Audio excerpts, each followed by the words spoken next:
मन शुद्ध तुझ गोष्ट हाय पृथ्वी मोलाची, हा पृथ्वी मोलाची, हाय पृथ्वी मोलाची. मातीची सुपीकता हा शेतीतला सर्वात महत्त्वाचा मुद्दा आहे. आणि आपल्या शेतातली माती पावसाच्या पाण्यासोबत वाहून गेली तर त्याला काही अर्थच नाही राहत. दरसाळ सालोसाल पाव इंच, अर्धा इंच, 1 इंच माती वाहून झाली तर मातीचं फूल अतिशय सुपीक माती, दरवर्षी जी माती निसर्ग तयार करत असतो, पालापाचोळा पडतो, गांडूळ काम करतात, त्यापासून माती तयार होते.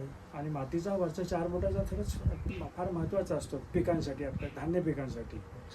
आणि तो वाहून गेला तर मग काय. म्हणून माती अडवा पाणी जिरवा हा कार्यक्रम राबवणं आवश्यक आहे. पाणी अडवा पाणी जिरवा ही घोषणा योग्य नव्हे. तर माती अडवण्यासाठी आपण आपल्या शेतामध्ये कंट्रोल बंदिस्ती करायला पाहिजे. आम्ही या पुस्तकामध्ये पहिलं प्रकरण ते घेतलेलं आहे, माती अडवा पाणी जिरवा.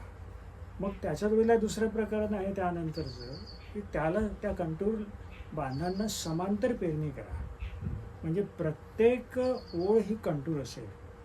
आता यातलं तत्व काय आहे की जागोजागी अशा अडथळे जर पावसाच्या पाण्याला झाले तर पावसाचं पाणी आपल्या शेतातून भराभरा वाहून जाणार नाही.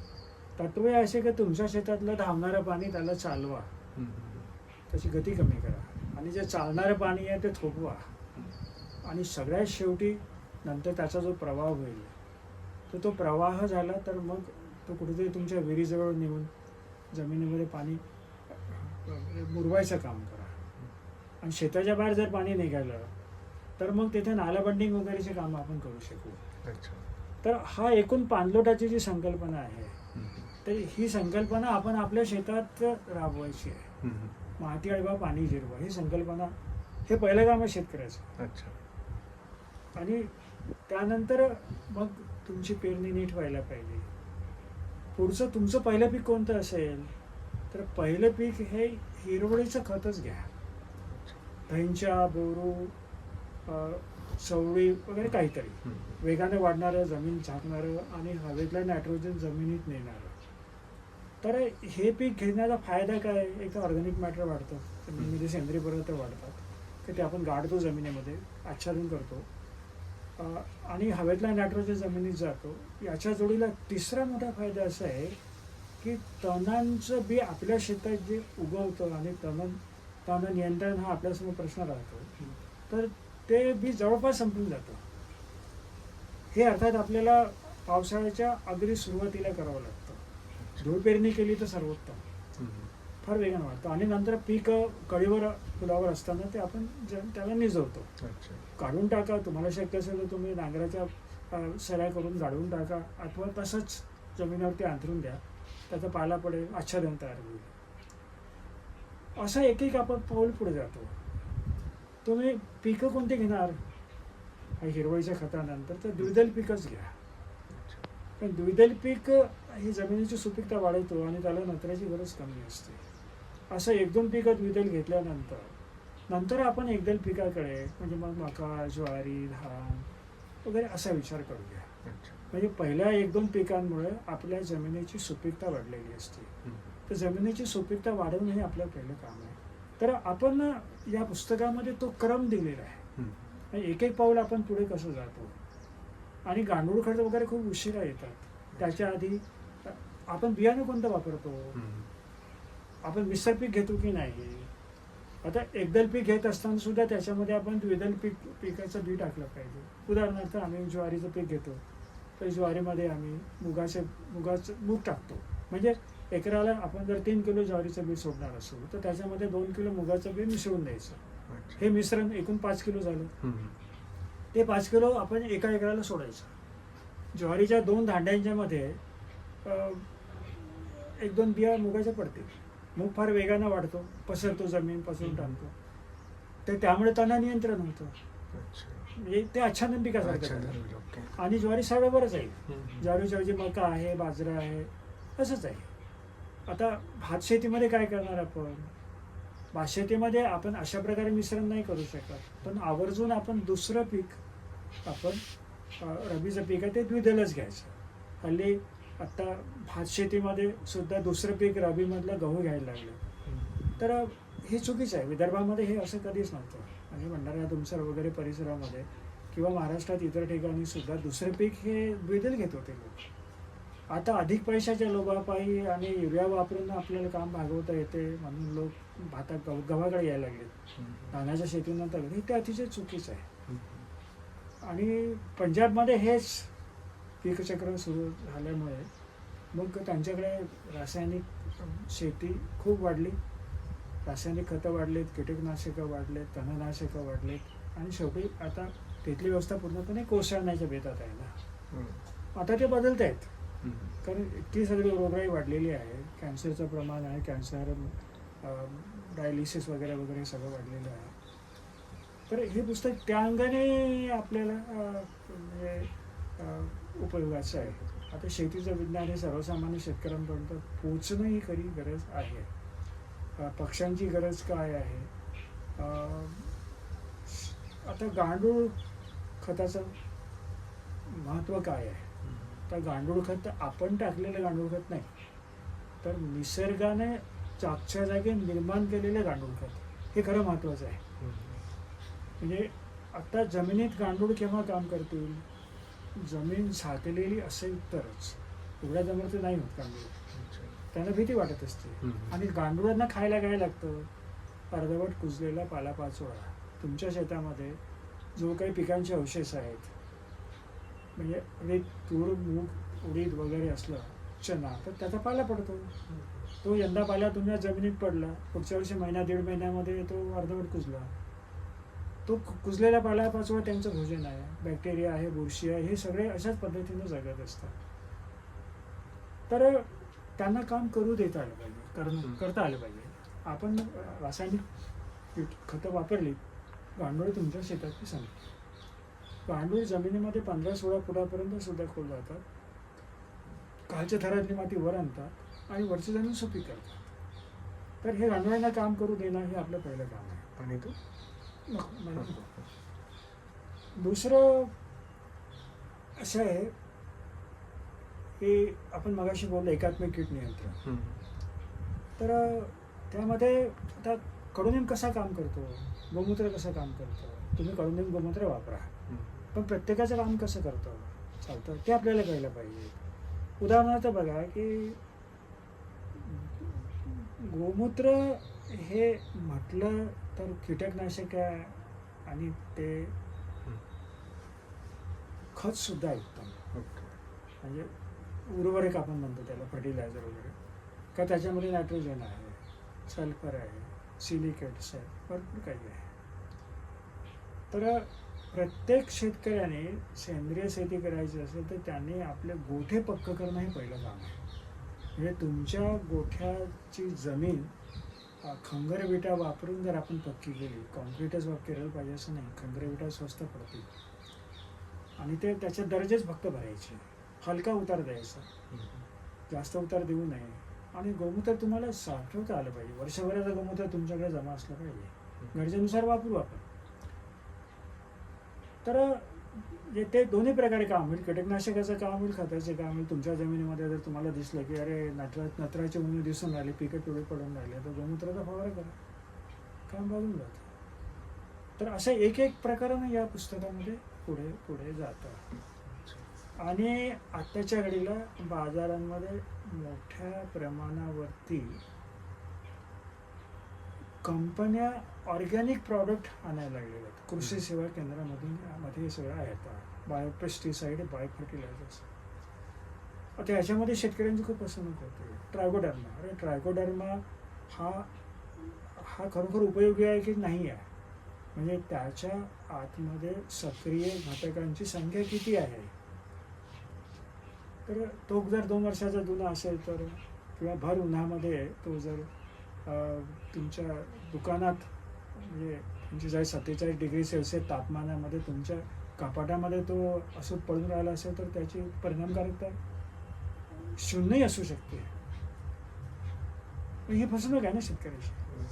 पण हे विज्ञान शेतकऱ्याला कळलं पाहिजे आणि शक्यतो या गोष्टी आपण घरच्या घरीच करायला पाहिजे. म्हणून शेतकऱ्यांना गावागावामध्ये असे गट करून ट्रायकोडर्मा कसा तयार करावा, बाकी इतर जे बॅक्टेरिया आहेत, जे उपयोगी बॅक्टेरिया आहेत, ते आता रायझोबियम कल्चर आहे, ॲझो कल्चर आहे, ॲझोस्पेरिलम वगैरे वगैरे, अल्गी वगैरे वगैरे भरपूर आहेत आहे. तर हे सगळं शेतकऱ्याला स्वतःला करता आलं पाहिजे किंवा त्यातलं विज्ञान तरी कळलं पाहिजे. तर एक प्रकरण आपण ते पण टाकलेलं आहे याच्यामध्ये. आणि आता कृषी विद्यापीठसुद्धा या दिशेने शेतकऱ्यांना प्रशिक्षण द्यायला सुरुवात करत आहे. पण शेतकऱ्यांना सवय झालेली असते आयत्याची, कोण ह्या सगळ्या भानगडी करत बसेल, तर हे नाही उपयोगाचं. शेतकऱ्यांना स्वतःच्या पायावरती स्वावलंबी झालं पाहिजे. भविष्य हे स्वावलंबी शेतकऱ्याचं आहे, स्वावलंबी गावाचं आहे आणि स्वावलंबी देशाचं पण आहे. तुमची अर्थव्यवस्था जर चीनवरतीच अवलंबून असेल तर तुम्ही कधी स्वावलंबी होऊ शकत नाही. तुमचा तेच त्यांनी अर्धा गिळून टाकलं तरी तुम्ही काही बोलू शकणार नाही. आणि आजच्या घडीला आपल्या देशामध्ये कीटकनाशक, फार्मास्युटिकल कंपन्यांसाठीचे कच्चा माल हा सगळ्या चीनमधून येतो आहे. अगदी गणपतीच्या मूर्त्यासुद्धा, गणपतीच्या मूर्त्या त्यांच्याकडून बोलवतात, याला काही अर्थ नाही. त्यामुळे स्वावलंबी देश, स्वावलंबी गाव आणि स्वावलंबी समाज.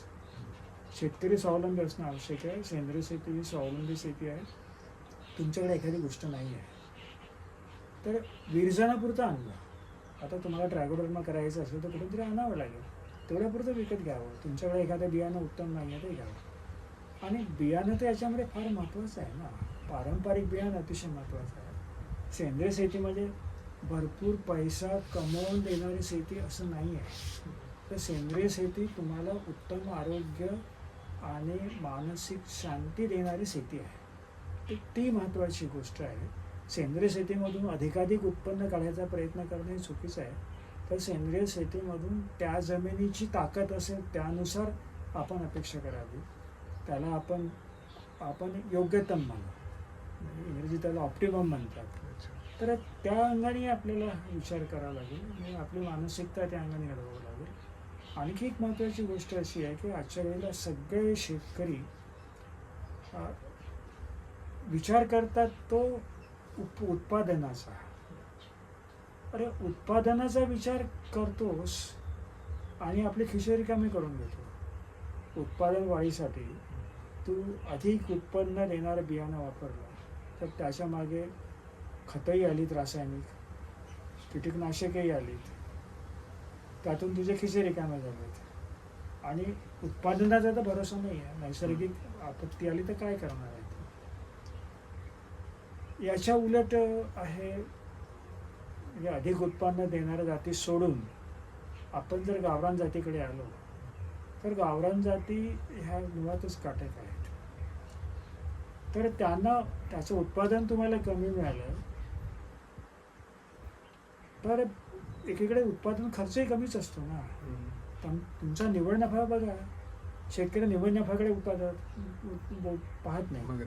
उत्पादन आणि उत्पन्न यातला त्यांना फरक कळत नाही. उत्पन्न म्हणजे निव्वळ नफा, खर्च वजा जात. आणि निव्वळ नफा तू काढत असताना तू स्वतःची मेहनत पण लावू ना त्याच्यामध्ये. म्हणजे अंबानी हा स्वतःच्या पगार काढतो ना त्याच्या कारखान्यातून. तू तुझी मजुरी तर काढ बाबा. तू जर कुठे तहसील कचेरीमध्ये गेला किंवा कृषी खात्याकडे गेला तर त्या दिवशीची तुझी मजुरी जाते ना. तू शेतात काम नाही करत, प्रवास खर्चही लाव स्वतःचा, मजुरी लाव आणि बघ तुला खरोखर किती परवडलं तर, तुझ्या हातात किती राहतं. अशा पद्धतीनं तू हिशेब लिहि बघ आणि मग तुला काय परवडतं. 2006 साली आम्ही अमरावती जिल्ह्यामध्ये GM बियाण्याबाबत लोकशिक्षण करायला फिरलो. अमरावती जिल्ह्यात फिरलो. तेव्हा बाजारामध्ये दोन्ही प्रकारचे बियाणे होते. 2002 साली सरकारने BT कापसाला परवानगी दिली दिसत. त्याच्या आधी ते बाजारात आलेलं होतं अवैधरित्या. मग सरकारने त्याला परवानगी दिली. तर 2002 ते 2006 हा जो 4 वर्षाचा काळ होता तर तेव्हा बाजारातली बिगर BTची बियाणे काही संपलेली नव्हती. पुढे आता तर तुम्हाला ती दिसतच नाही. तर त्यावेळी एक शेतकऱ्याची बैठक सुरू होती एका ठिकाणी. आणि आमच्यासमोर एक शेतकरी बोलला, म्हणाला की मला BT कापसापासून एकरी 7 क्विंटल मिळाले. पण बीटी बिगर बीटीचे ती पण मी पेरलं आणि मला एकरी 2.5 क्विंटलच आलं आहे. उत्पादनामधला फरक दुपटीपेक्षा जास्त आहे. पण तो पुढे हेही बोलला, मला 2.5 क्विंटलमध्ये शिल्लक राहिला आणि 7 क्विंटलमध्ये मला काही वाचलं नाही, सगळं खर्चात निघून गेला. बीटी असून सुद्धा बरं का, आता बीटी बियाणं म्हणजे काय तर बोंडअळीपासून संरक्षण देणारं बियाणं. तुम्हाला फक्त आणि फक्त रसशोषक किडींसाठी फवारा करावा लागणार. म्हणजे बीटी बियाणं पेरलं तर तुम्हाला बोंडअळीची चिंता करायची काही गरज नाही. एवढे सगळे दावे होते तेव्हा. असं असताना ती परिस्थिती होती. अपेक्षित यश मिळालं नाही. कंपन्यांनी मोठे मोठे दावे केलेले. रसशोषक किडीचा भरपूर तिथे प्रादुर्भाव झालेला असेल, त्या पिकाला रासायनिक खताची जास्त गरज होती, तेवढं तो माणूस देऊ शकला नसेल. शक्य आहे की पाऊस नव्हता, ओलीत कमी झाला, ओलीतच जमिनीमध्ये ओलावा नव्हता, ओलावा नसल्यामुळे मग या आपल्या गावरान पिकांनी तग धरला. कारण बीटी कापसाच्या मुळं जमिनीत खोल जात नाही. आपल्या देशी कापसाच्या मुळं जमिनी चांगल्या हातभरी खोल जाऊ शकतात जमीन जर काळी असेल तर. आता खालच्या थरातून अन्नद्रव्य घेतील बीटी कापसा देशी कापसाचं झाड, आणि ते मात्र वरच्यावर राहील. त्यांच्या मुळं पण तेवढ्याच खोल जातात. पावसाचा ताण सहन करण्याची शक्ती त्याच्यात नाही आहे. या सगळ्या अनेक गोष्टी आहेत त्याच्यामध्ये. म्हणजे बघा की नैसर्गिक आपत्तीच्या काळामध्ये तर कमीत कमी खर्च करणं हेच फायद्याचं राहतं. त्या दिशेनं आपलं पारंपरिक बियाणं, सर्व प्रकारचं पारंपरिक बियाणं हे महत्त्वाचं. आणि कुठलंही बियाणं जे अधिक उत्पादन देतं ते संकरित आहे. मग त्याला खायला जास्त लागणार. तुम्ही नाही देऊ शकला तर पंचायत आहे. आणि खायला जास्त लागतं म्हणजे काय तर त्याला रासायनिक खतही जास्त लागतात ना, आणि मग सगळा माणूस त्या खड्ड्यात जातो. तर सेंद्रिय शेती म्हटली तर आपल्याला पारंपरिक बियाण्याचा वापर करावा लागेल, सरळ वाणच वापरावं लागेल. जमिनीची सुपीकता वाढली तर आपलं देशी वाणसुद्धा आपल्याला आपल्या पोटापुरतं सहज देऊ शकतो. देशामध्ये सेंद्रिय शेती केली तर लोकांना उपाशी मारावं लागेल, अन्न सुरक्षेचा प्रश्न निर्माण वगैरे वगैरे, ह्या सगळ्या गोष्टी चुकीच्या आहेत. ते आता सिद्ध झालेलं आहे. फक्त मोठ्या प्रमाणावरती देशामध्ये काय व्हायला पाहिजे तर काडी कचरा, पालापाचोळा हा जो आपल्या देशामध्ये निर्माण होतो तो शेतकऱ्याच्या शेतात होत असेल, रस्त्यावर होत असेल, कोणाच्या अंगणात होत असेल, त्याला जैवभार म्हणतो आपण, बायोमास. तर हा जैवभार जमिनीला परत गेला पाहिजे. कोणीही तो पेटू नये, कोणीच पेटवायला नको तो. शहरात नाही. जैवभार व्यवस्थापन ही आपल्या देशाची याची पहिली गरज आहे.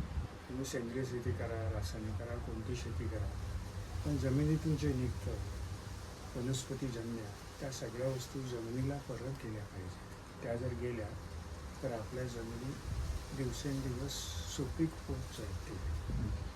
आणि आपल्याला यापुढे अशीच शेती करायला पाहिजे की आपल्याला जमिनीत जास्तीत जास्त पालापाचोळा, काडी कचरा परत करता येईल. हे काम वृक्षशेतीमधून चांगल्या प्रकारे होतं. वृक्षशेतीमधून आपल्याला आपल्या जवळपास अर्ध्या खाद्य गरजा तरी भागवता येऊ शकतील असं वाटतं. आपल्याला आपली थोडीशी खाद्य संस्कृती बदलावी लागेल. आपण ज्या गोष्टी पूर्वी वापरतच होतो, म्हणजे आदिवासी लोक वापरत होते असं नाही, नागरी समाज, ग्रामीण लोकांच्या आहारातील मोह होते.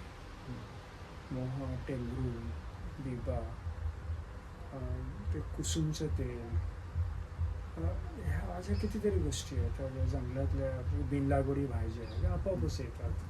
तुम्हाला काहीच करावं लागत नाही, फक्त तिथे माणसाचा हस्तक्षेप नसतो.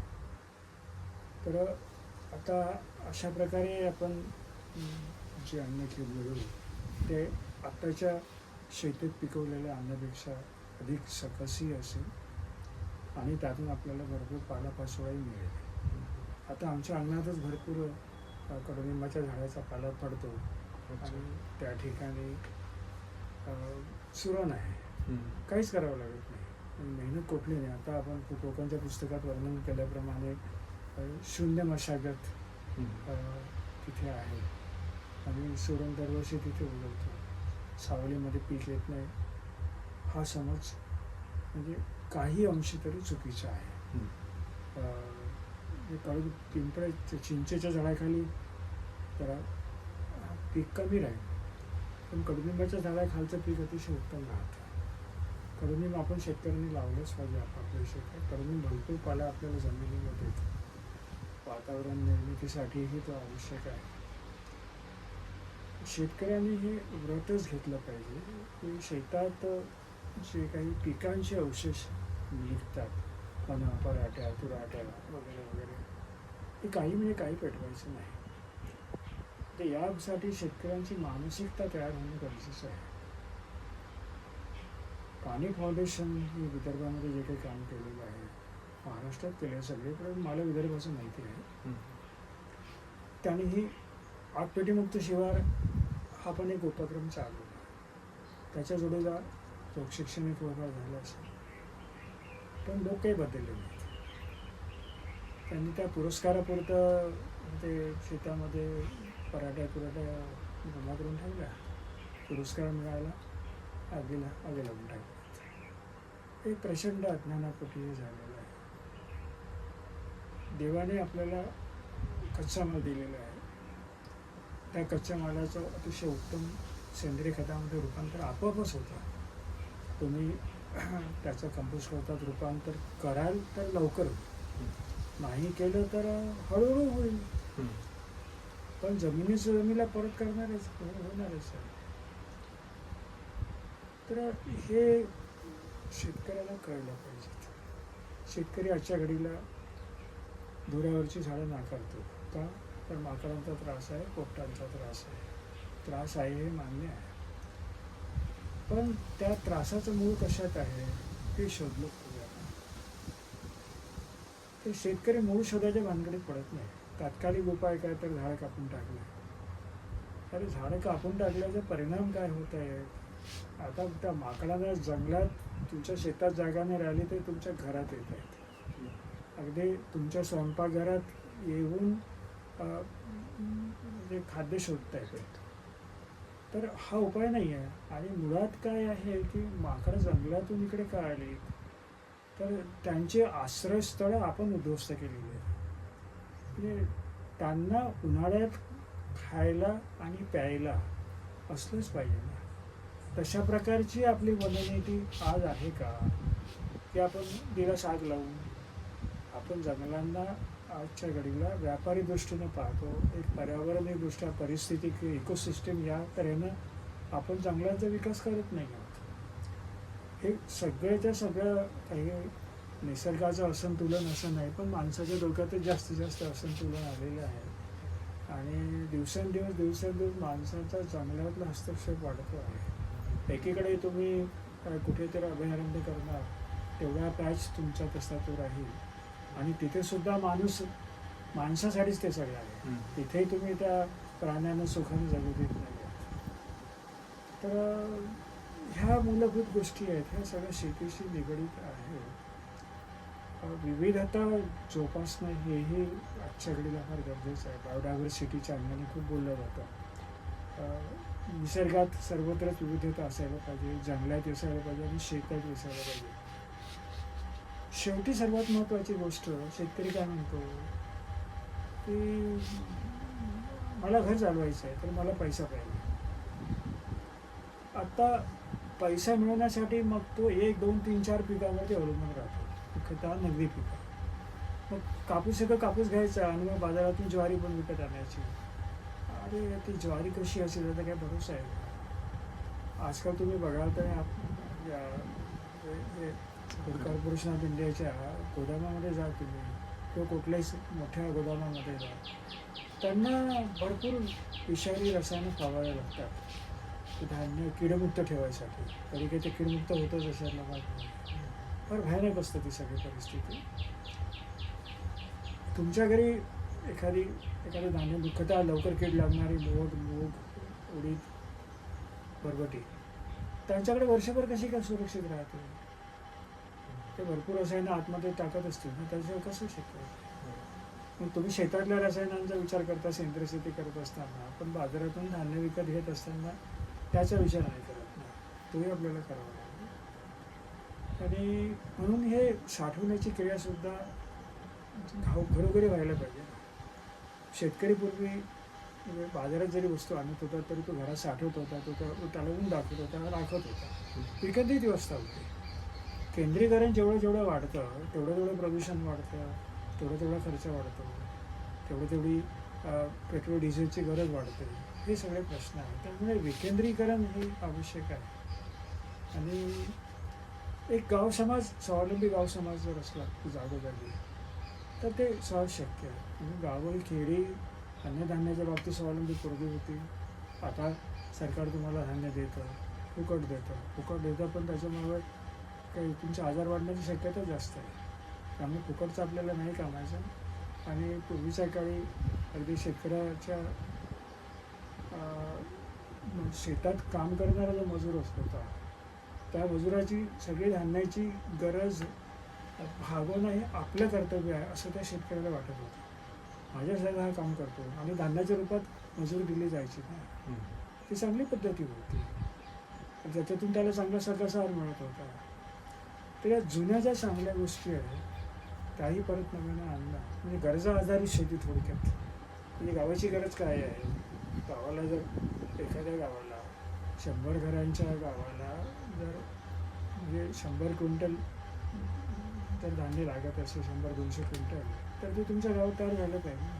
मग तुम्ही का बरं कापूस एका कापूस, ऊस एका ऊस किंवा तांदूळ एका तांदूळ. तर डाळी, तेलबिया, भाजीपाला या पद्धतीने जर केलं तर शेतातली विविधताही वाढते, ताटातली वाढते. एक स्वावलंबी समाज निर्माण करण्याच्या दिशेनं हे एक पाऊल आहे. इथे आपण कुंपणाला जे खांब लावलेत ना, आता इथे गिरी पुष्प लावून टाकला, खांब तयार झाले. पृथ्वी मोलाची मन शुद्ध तुझ गोष्ट हाये पृथ्वी मोलाची. तू चाल पुढं तुला रगड्या भीती कशाची, परवा बिकुनाची, परवा बिकुनाची. आर्थिक परिस्थिती असलेल्या, खाऊन पिऊन सुखी असलेल्या शेतकरी कुटुंबात मी जन्मलो. आणि त्या घरातलं वातावरण संस्कारी होतं.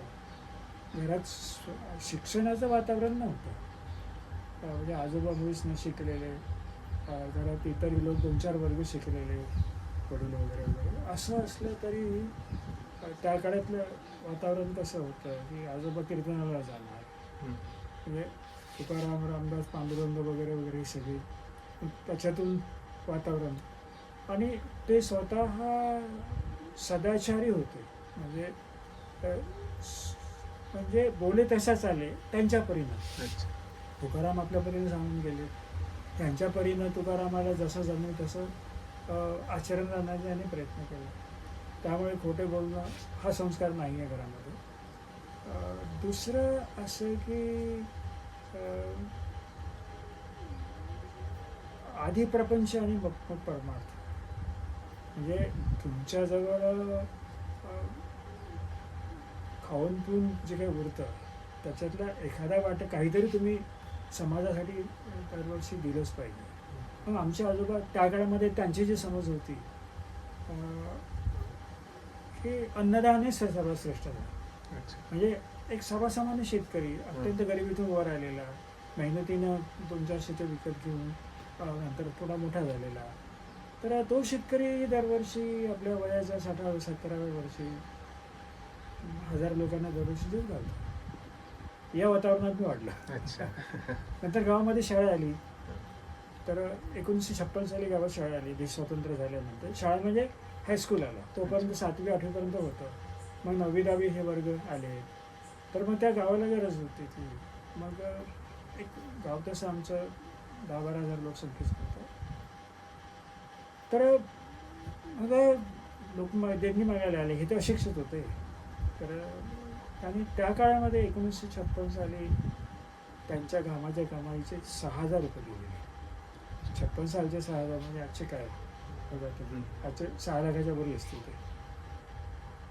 तर या वातावरणाने वाढलं आणि खरं मी तिथेच घडलो. म्हणजे गावात माझं 11वीपर्यंत ते शिक्षण झालं.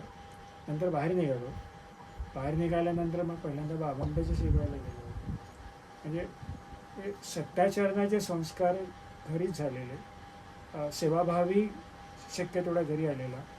नंतर बाबा आमट्यांच्या शिबिराला गेलो सोमनाथला पहिल्यांदा, श्रमसंस्कृत स्वामीला 1970 साली असेल. तर 70 साली तिथे यदुनाथ थत्ते, मामा क्षीरसागर वगैरे ही सगळी मंडळी, पुरोगामी मंडळी जी होती, सर्वोदयातली होती, समाजवादी होती.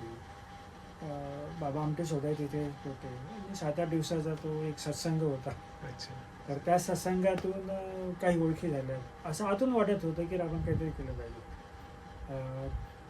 आणि तेव्हा मी त्या शिबिराला गेलो तर माझ्या घरून विरोध होता. अरे हा पोरगा इकडे तिकडे भटकतो, वाया जा चालला. त्यांना कल्पना नव्हती की हे चांगली स्थळं आहेत, पण जेव्हा त्यांना कळलं तर मग त्यांचा विरोधी मावळला. नंतर मग जयप्रकाश नारायणांची जी तरुण शांती सेना होती त्याच वर्षी 1970ला, तर त्यांचं एक भिवंडीला शिबिर होतं. कॉलेजमध्ये मी नोटीस वाचली होती आणि मी त्या शिबिराला गेलो. मग तिथे आणखी वेगळ्या लोकांचा परिचय झाला आणि हळूहळू मग कॉलेजमध्ये असतानाच यांच्यासोबत जोडला गेलो. आणि सर्वोदय क्षेत्रातली जी नामांकित माणसं होती, दादा धर्माने वगैरे त्यातलं एक अतिशय महत्त्वाचं नाव होतं. तर म्हणजे ते एक असा फार मोठा लाभ होता तो, म्हणजे की या विद्यार्थ्याला त्याचं व्यक्तिमत्व फुलवण्यासाठी नेमकं काय हवं आहे. 100 लोकांचा ग्रुप होता, मुलं मुली होतं. तर त्या काळात त्या वेळामध्ये जे काही गरज आहे, मानसिक माझी गरज, भावनिक माझी गरज, तर त्या दादांच्या भाषणातून ते मिळालं. इतरही मंडळी होती, ही सगळी निष्ठावान होती मंडळी. आणि ही सगळी मंडळी माझा जीवन माझा संदेश त्या पद्धतीनेच बोलणारी पण होती. ही गोष्ट 1972 ते 75च्या दरम्यानची. 75मध्ये देशात आणीबाणी आली. असं वाटत होतं की आता देशात आपल्या मानगडीवर बसलेली हुकुमशाही काही जाणार नाही. त्या काळात युगांडाचा युदी अमीन जिवंत होता. अगदी मांसाहारी माणूस, म्हणजे मानवी मांस खाणारा, रक्त पिणारा माणूस वगैरे वगैरे, अशा काही काही गोष्टी अंगावर येत होत्या. फार भयानक वाटत होते की आपल्या देशाचं आता काय होणार. मग आम्ही त्यासाठी धडपडणारे माणसं होतो. तर तो एक काळा अध्याय होता. तर ते जयप्रकाश नारायणांनी जे भाकीत केलं होतं की ही आणीबाणीची सुटका व्हायची असेल तर काय, free and fair elections. JP तुरुंगात टाकलं गेलं होतं, ते बाहेर आले. त्यांचं अगदी मराळ टेकलेले होते. तेव्हा एका पत्रकारांनी त्यांना विचारलं की काय आणीबाणीवरती उपाय काय वाटतो तुम्हाला. तर तेव्हा ते म्हणाले की फ्री अँड फेअर इलेक्शन्स. आणि त्या काळात खरोखरच फ्री अँड फेअर इलेक्शन झाले. आणि आजच्यासारखे मॅनेज केलेले निवडणूक आयुक्त नाही. तर आणि त्यामुळे इंदिरा गांधी हरल्या.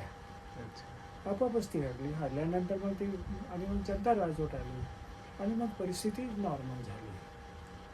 आता त्यानंतर मग देश घडवायचा असेल तर देशातल्या सर्वसामान्य नागरिकाला, कमी शिकलेल्या तळागाळातल्या माणसाला आपल्याला लोकशाहीसाठी शिक्षित केलं पाहिजे. कुणी तुम्हाला दारू पाजली, कोणी तुम्हाला 100 रुपयाची नोट हातात ठेवली तर तुम्ही त्याला मत देणार का. लोकशाहीसाठी जागृत नागरिक लागतो ना. त्यासाठी सामाजिकदृष्ट्या माणूस जागृत व्हावा, इतरही बाबतीत तो जागृत व्हावा, याच्यासाठी प्रौढ शिक्षण कार्यक्रम जनता सरकारने सुरू केला होता. तो आम्ही त्यांची योजना घेतली आणि 30 केंद्र आम्ही चालवली 1 वर्षभर. त्यात आम्ही सहभागी झालो. पण नंतर असं लक्षात आलं की अरे सरकार ते सरकार, म्हणजे सरकारचा अर्थ काय आहे. कायदे करणारे लोक, विधायक एक वेगळे, प्रशासन वेगळं असतं. प्रशासन नाही बदललेलं. प्रशासन इंग्रजांच्या काळात होतं तसंच आहे आजही. प्रशासनाला जनतेच्या हिताचं काही देणे घेणे नाही आहे. जनता सरकारच्या काही लोकांना वाटलं की लोकशाहीसाठी एक जागृत नागरिक तयार करायचा आहे, पण या यंत्रणेला नाही वाटत. आणि लोकांची मानसिकता तीच होती ना. आम्ही गावात गेलो तर आम्हाला हे सरकारचे पगारी नोकर अशाच प्रकारचं लोक बघायचे. तुम्हाला पैसा मिळतो म्हणून तुम्ही करता. तेच फार कठीण गेलं. ठरवलं की बाबा आता आपण पुढचा कार्यक्रम नाही घ्यायचा. त्यांच्यातले काही चांगले अधिकारी होते, तर त्या चांगल्या अधिकाऱ्यांनी "नाही, तुम्ही घ्या, आम्ही तुम्हाला विशेष सवलती देतो, विशेष बाब म्हणून देतो वगैरे", पण नाही, आम्ही नाकारले ते. कारण असं आहे की काका कालेकरांनी सांगून ठेवलं ते आमच्या डोक्यात बसलं होतं. असरकारी काम ही असरकारी होत आहे, असरकारी काम, त्याची प्रचिती आम्हाला आलेली. म्हणजे आपल्याला आपण जर एखादा कार्यक्रम तयार केला तर ती गोष्ट वेगळी आहे, स्वतः तयार करून राबवलं तर ती गोष्ट वेगळी आहे. पण जेव्हा वरून कडून तरी एखादा कार्यक्रम येतो आणि त्यांच्या नियमानुसारच आम्हाला तुम्हाला चालवावं लागतं, तर मग तिथे त्या अहवालालाच जास्त महत्त्व येतं ना. आणि सरकारी रेट टॅपिझम तिथे येतो, पण ते नाही करायचं म्हणून आपण तो सोडला. आणि काय की असं दिसतंय की आपल्या देशातली जनता आता तेव्हापेक्षा आणखी जास्त आज म्हणजे अशी फारसा विचार न करता, भविष्याचा विचार न करता तात्कालिक विचार करणारी जनता मानावं लागतं. म्हणजे एक प्रकारे लोभ हा शब्द वापरावा की नाही असं वाटतं, पण ते वापरावं असं वाटतं मला. लोभी झालात तुम्ही, म्हणजे तुम्ही तुमच्या कर्तव्याला विसरलात. तुम्ही कोणाच्या फुकट अन्नाला का स्वीकारता? अरे तुमच्या खिशातून रोज GSTच्या माध्यमातून किती पैसे जातात हे तुम्हाला कळत नाही का? पण अशिक्षित अडाणी जनता गोष्ट समजू शकते, पण जो विचार करू शकतो तो माणूस भेटते आणि साडी भेटते नाही घ्या, थर्मास भेटतो काय घ्या, हा जो प्रकार आहे.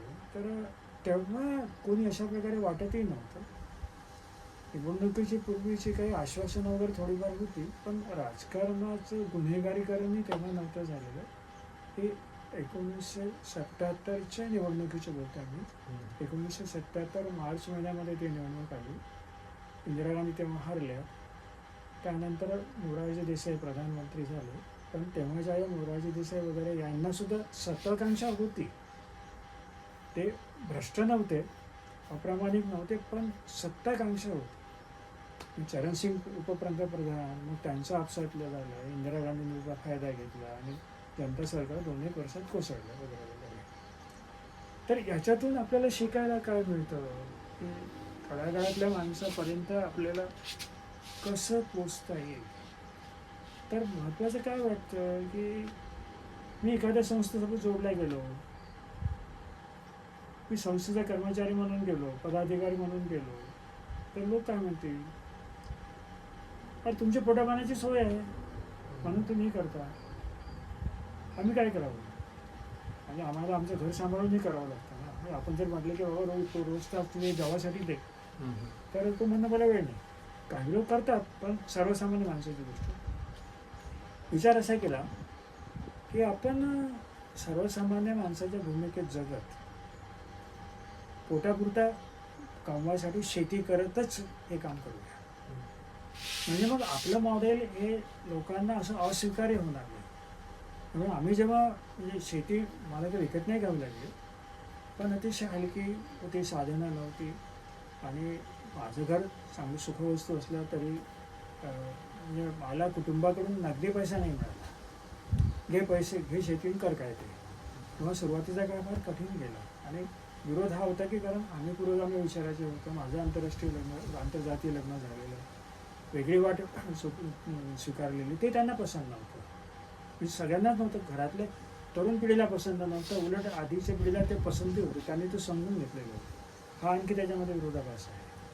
हो, म्हणजे माझ्या भावांना पसंत आहे, मोठ्या भावाला, खालच्या भाऊ लहान भावांना उलट पसंत आहे आणि आई आजोबांना तर ठीक आहे बाबा कर बरं वाटेल, त्यांनी मोकळी दिलेली उलट. म्हणजे हे मजेदार गोष्ट आणखी. तर आता त्या परिस्थितीत आपण जगलो आणि 5-7 वर्ष फार कठीण गेले. शेतीचा जाम बसायला मग मित्रमंडळीकडून थोडीफार मदत होत होती आणि हळूहळू मग आम्ही समाजामध्ये हे काम रोज केलं. सुरुवातीच्या काळामध्ये कसं आहे की तुम्ही अगदी वेड्यासारखं शेतामध्ये गवत वाढून ठेवलेलं, अधिक उत्पादन काढत नाही, सुरुवातीला उत्पादन दिसत नव्हतं, तर हे काय मूर्खांची शेती आहे. रसायनांचे तेवढे दुष्परिणाम तर लोकांना कळतही नव्हते. तेव्हा आम्ही जेव्हा शेतीला सुरुवात केली 83-84 मध्ये, तर तेव्हा मूर्खाच्या शेतीत काम करायचं म्हणजे आम्हाला मधून सगळ्या शेवटी मिळणार, सगळ्या गावाचं झाल्यानंतर तोपर्यंत वेळ निघून गेली असेल, शेंगा उपडाची वगैरे वगैरे भुईमूग वगैरे वापरत होतो तेव्हा. त्यामुळे ह्या काही अडचणी आल्या सुरुवातीला. पण हळूहळू शेजाऱ्यांनाही कळत पडलं आणि आम्ही ज्या गावात राहत होतो तो आदिवासी गाव होता, त्यांच्यासोबतही आम्ही काम करत होतो. मग तिथल्या तरुणांमध्ये काम करत होतो, महिलांमध्ये काम करत होतो. वन विभागाचे जे काही चुकीचे कार्यक्रम येऊ पाहत होते. म्हणजे वनाधिकार कायदा एक होता, म्हणजे आदिवासींना आणि गावकऱ्यांनी जंगलात प्रवेशच नाही. प्रवेश तुम्ही पाय टाकला तर तुम्ही अतिक्रमण केलं, तुम्हाला वन विभागवाले पकडून घेऊन जातील, हा कायदा येऊ घातलेला होता. ही गोष्ट 84-85 असेल. मग तेव्हा आपण विरोध केला त्यांना.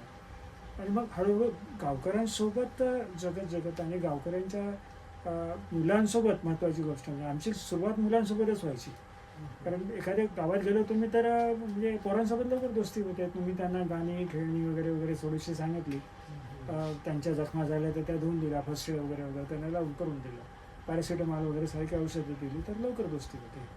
आमची सुरुवात तशीच आहे, फर्स्ट एड आणि मुलांसोबतचं काम. मग हळूहळू त्यांच्यासोबत पूर्वत गेलो आणि नंतर 1981 सुंदरलाल बौगोनांच्या संपर्कात मी आलो. त्याच्या आधी मला वृक्षप्रेम वगैरे काही माहिती नव्हतं.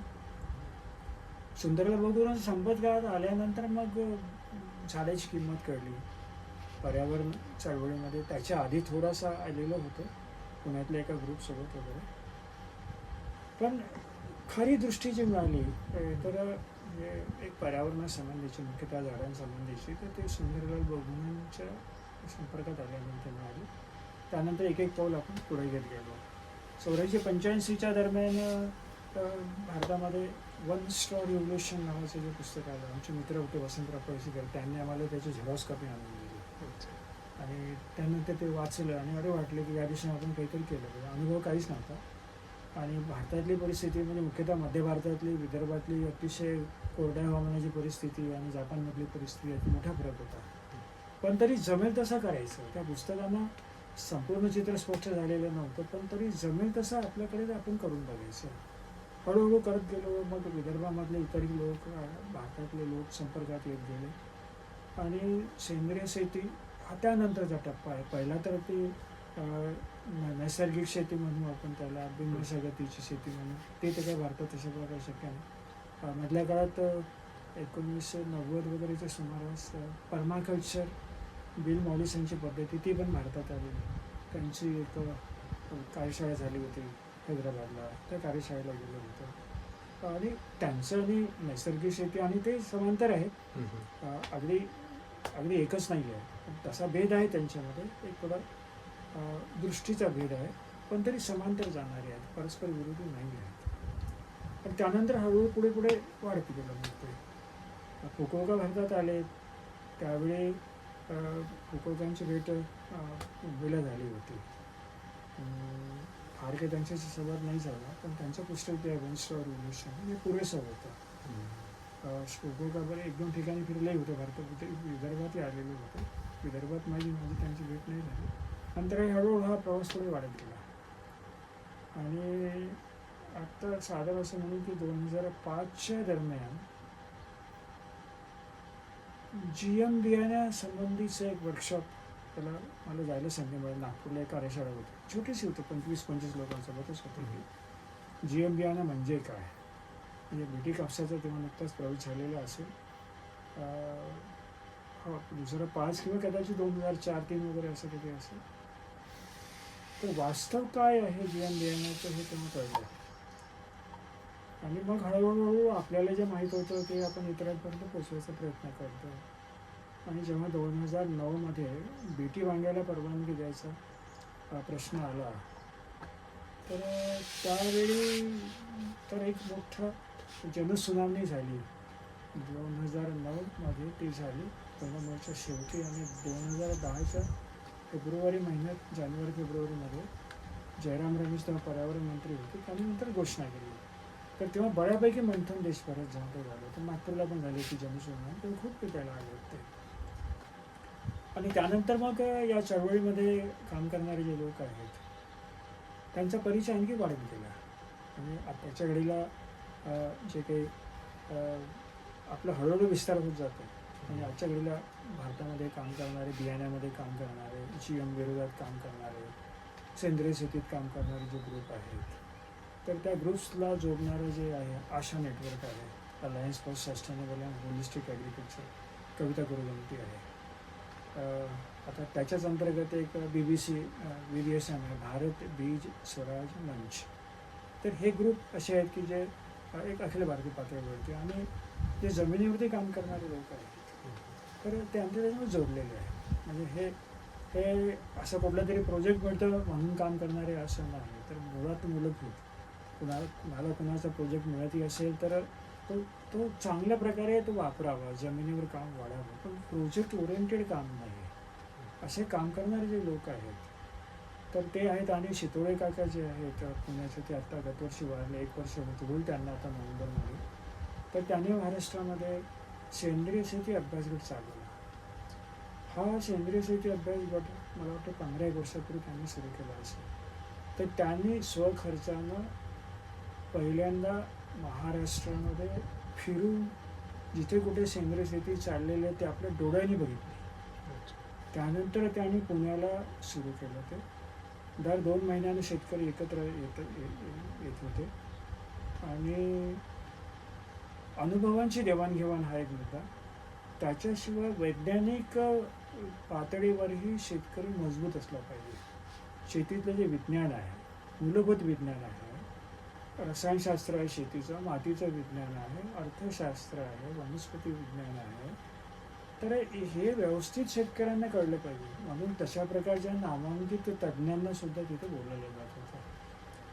आणि आजही पुणे मुंबई परिसरातल्या लोक तिथे नेमाने जातात. शितोळे काकांचा निधन झाल्यानंतर काही काळ तो कार्यक्रम थोडा मागे पडला, पण आता परत चालतो येतो. आणि शितोळे काका स्वतः एक गरिबीतून वर आलेले, पण आता बऱ्यापैकी उद्योगामध्ये जम बसलेले आहेत आणि ते वारकरी निष्ठापूर्वक जगणारे. तर त्यांच्या माध्यमातूनही महाराष्ट्रामध्ये बऱ्यापैकी सेंद्रिय शेती खरी शांतपणे आपापल्या ठिकाणी काम करणारे लोक आहेत. कुठेही गाजावाजा नाही, पण जमिनीवरती काम करणारे या समूहासोबत आपण जोडल्या गेलेलो आहोत. आणि त्यामुळे असं म्हणू की एकीकडे बोलणारेही आहेत आणि दुसरीकडे एक चांगल्या प्रकारे भक्कम पायाभरणी करणारी आहेत, जे अस्सल लोक आहेत. म्हणजे आता इतर राज्यातलं मला माहिती नाही, पण दक्षिण भारतामध्येही चांगले लोक आहेत काही, म्हणजे चांगली पायाभरणी केलेले प्रामाणिकपणे करत आहेत. महाराष्ट्रामध्ये सुरुवातीला खूप चांगलं काम झालं. सुभाष शर्मा त्यातले एक 1994 साली त्यांनी सुरुवात केलेली होती. तर त्यांचं काम लोकांना खूप एक प्रेरणादायी ठरलेलं आहे. इतरही बरेच लोक आहेत त्यांनी केलेलं आहे. सच्चे लोक आहेत. आणि काय ज्या कामामध्ये सरकार हात घालतं तर त्याची गुणवत्ता घसरण्याची शक्यता फार जास्त असते. कारण त्यांना काम वेगानं पुढे न्यायचं असतं, म्हणजे वायुवेगानं पुढे न्यायचं असतं. त्यांना पायी चालणं नाही पसंत. ॲक्सिलेटर दाबून पळा. तर मग तिथे कामाची गुणवत्ता घसरते. आता श्री गादेवसोबत आम्ही एक कार्यक्रम केला होता आत्म्याअंतर्गत. तर त्याच्यामध्ये काय एक शिबिर घेतलं की तुम्ही 50-100 शेतकरी सेंद्रिय झाले, 100 शेतकरी सेंद्रिय झाले एका कार्यक्रमातून. का एका वर्षातून होणार आहेत? एका वर्षातूनही शक्य नाही. 5-10 वर्ष काम करावं लागणार, तेव्हा कुठे माणसं जगणार. तो पहिला अनुभव प्रौढ शिक्षणाचा होता. मग दुसरा अनुभव आमच्या मित्रांनी आग्रह केला म्हणून आम्ही घेतला. तो प्रोजेक्ट आम्हीच लिहिला होता बरं का अर्थात. तर तुम्हाला काय लिहायचं ते लिहा. पण त्याच्यामध्ये सुद्धा म्हणजे वरचा अधिकारी उत्तम असला तरी खालचे तसे नव्हते. त्यामुळे तोच परत अनुभव आला आम्हाला. पुन्हा दुसऱ्यांदा आम्ही ठरवलं की सरकारी यंत्रणेसोबत काम नाही करायचं. आणि स्वतंत्रपणे काम करत असताना म्हणजे जनाधार हा महत्त्वाचा असतो. जनाधार म्हणजे एखाद्या तुमच्या ओळखीच्या संस्थेने तुम्हाला थोडीशी मदत करणं हाही जनाधारच ठरतो. अगदी 5 रुपये 10 रुपये गोळा केलं पाहिजे असं नाही. आहेत काही लोक ते करतात मदत, पण ती काही त्याच्यासाठी जन आंदोलन की त्यातून ते उभं होईल अशातला भाग नाही आहे. म्हणजे खरं म्हणजे सरकारला हे कळलं पाहिजे की लोकांच्या आहारामध्ये आपण किती किती विष घालावं. आपले हे जे आहे ना GM बियाणे तणनाशके आणि कीटकनाशके, तर हा जो हे पुस्तक आपण त्यासाठीच लिहिलेलं आहे. आता हे गावागावात जावं, लोकांपर्यंत पोचावं आणि शहरी लोकांनी हे आवर्जून वाचावं. कारण याच्यामध्ये धोरण पातळीवरती काय चुका होत आहेत ते पण याच्यामध्ये आहे. अमेरिकेतल्या नागरिकांनी ब्रिटनच्या पंतप्रधानांना लिहिलेलं पत्र, हो, ते इकॉलॉजिस्टमध्ये प्रकाशित झालेलं. ते आपण याच्यामध्ये अनुवाद करून मराठीत टाकलेलं आहे. त्याची लिंक पण आहे त्याच्यामध्ये. आणि ते असं म्हणतात की म्हणजे हे अर्थात हे पत्र बहुतेक मला वाटतं 10 वर्षापूर्वीचं तरी असेल. तर युरोप वरती दबाव बराच होता बहुराष्ट्रीय कंपन्यांचा, मोन्सॅन्टोचा. तर युरोपने हे समजून घ्यावं, युरोपियन युनियनने, आणि ब्रिटनच्या प्रांतामध्ये त्यांनी मुद्दाम खास ते लिहिलेलं. तर तुम्ही जर आज GM बियाणं आणि या कृषी रसायनांना परवानगी दिली तर फार मोठं नुकसान होईल. आमच्या अनुभवातून तुम्ही काहीतरी शिका. म्हणजे कॅनडा, ब्राझील, अर्जेंटिना तर मोठ्या प्रमाणात या GM बियाणे वापरत आहेत. भारत त्याच्या मागे मागे आहे. तर त्यांचे काय हाल होत आहेत आजच्या घडीला GM बियाणं आणि तणनाशकं. तर आमच्या अनुभवातून तुम्ही शिका असं आवर्जून त्यांनी दिलेलं आहे. तर ते पत्र आज आपल्या सुशिक्षितांना सगळ्यांना पोचलं पाहिजे. मूळ इंग्रजीत आहे ते, आणि त्याचं हिंदी आणि मराठीत दोन्हीमध्ये अनुवाद केलेला आहे. आणि तळागाळातल्या माणसांनी पोचायला पाहिजे ते. म्हणून ते GM बियाणं म्हणजे काय हे पण आपण याच्यामध्ये थोडं टाकलेलं, सोप्या भाषेत केलेलं आहे ते. तर शेतकरी नुसता GM बियाणं थोपवायला किंवा सेंद्रिय शेतीचा विस्तार करायला पुरेसा नाही आहे. तर ग्राहकांनी आता या बाबतीत पुढाकार घेणं ही खरी गरज आहे. आणि ग्राहक हा सक्षम आहे, शिकलेला आहे, शहरातला ग्राहक म्हणून आपण. आणि त्यांनी जर आवाज उठवला, कारण युरोपियन युनियनने हे काम केलेलं आहे. 1990मध्ये तिथे GM बियाण्याच्या विरोधाला सुरुवात झाली होती. मुख्यतः जर्मनीचा अनुभव आम्हाला माहिती आहे. तर तेव्हापासून त्यांनी लढाई देणं सुरू केलं. तर आत्ता कुठे बघा की 20 वर्षाच्या सततच्या संघर्षानंतर आत्ता 30 वर्षाच्या संघर्षानंतर आत्ता कॉर्पोरेटने युरोपमधून माघार घेतलेली आहे. म्हणजे आत्ता ते व्यापार नाही करू शकत. अरबी साईडचा GM बियाण्याचा व्यापार नाही करू शकत. बाहेर स्वतः जर्मनीची आहे ना, पण स्वतःच्या देशात का नाही विकत ते. बास्टा ही त्यांचं तणनाशक आहे जे मोहरीसाठी आहे. GM मोहरी घातलेली आहे. बास्टा आहे त्यांचा बार्निस जीन वगैरे जे काही आहे. तर ते लोक फार त्या बाबतीत जागृत आहेत. ग्राहक जागृत आहे. ग्राहकांना जागृत करणं म्हणजे तुमच्या आहारात काय काय येतं आहे, काय कालवलं जातं हे जरा बघा. आणि असं म्हणजे दुर्लक्ष करू नका. शेतकऱ्याचं काम आहे, कृषी शास्त्रज्ञाचं काम आहे असं समजू नका.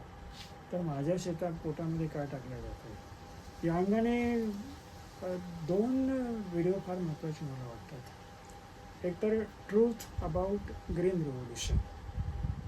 अनिल सदगोपाल हे शिक्षणशास्त्रज्ञ आहेत. ते दिल्लीमध्ये शिकत होते तेव्हा तिथे हरित क्रांतीची पायाभरणी होत होती. तेव्हा स्वामीनाथन तिथे शिक्षक होते. हा व्हिडिओ हिंदीमध्ये आहे, नाव त्याचं इंग्रजीमध्ये आहे, पण व्हिडिओ आहे. म्हणजे आपल्याला पर्याय भरपूर होते. म्हणजे हरित क्रांती करायची म्हणजे विषारी रसायनं वापरलेच पाहिजे असं नव्हतं, पण ते आपल्यावरती लादलं गेलं. दुसरं GM बियाण्यासंबंधी महेश भट्टने दिग्दर्शित केलेली जी फिल्म आहे poison on the platter documentary होती. हिंदीमध्ये पण ती आहे, थाली में जहर. म्हणजे ती थोडं वेगळ्या शैलीत आहे, माणसाला गदागदा हलवणारी आहे. त्या दोन्ही बघितल्या पाहिजे आणि त्या ग्राहकांनी आधी पाहिल्या पाहिजे. तर ते जर झालं तर लोक शिक्षित होतील. असा प्रवास सुरू आहे. हे सुरू आहे सध्या. धन्यवाद.